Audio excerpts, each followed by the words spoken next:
Patuloy ang pagtugis ng mga otoridad laban kay dating Congressman Elizalde Co na naharap sa iba't ibang kaso kaugnay ng manubalyang flood control projects.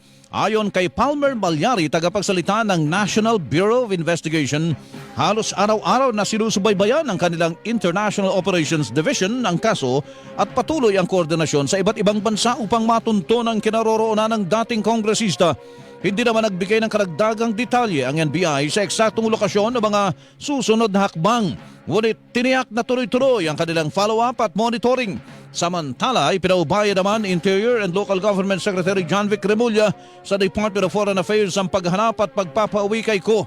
Ipinaliwanag ni Remulla na ang pagpapabalik kay Co ay nakadepende na sa diplomatic channels at ang mga legal na proseso na pangungunahan ng DFA. Hindi na sa akin yan. Nasa DFA na yan. Sila ang bahalang gumawa ng hakbang sa hanay ng diplomasya para makuha yan. Pero yung coordination sa Interpol, Wala pa. Hindi pa namin pinapasok yun. Depende yan sa mga charges na lalabas eh. So, ititin natin. DFA ang tanong nyo actually, huwag kami.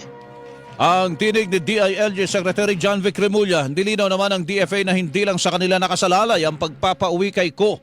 Ayon sa kagawaran, nangangailangan ng koordinasyon ng law enforcement at judicial processes at pakipag-ugnayan sa Interpol ang pag-aresto at pagpapauwi sa dating kongresista.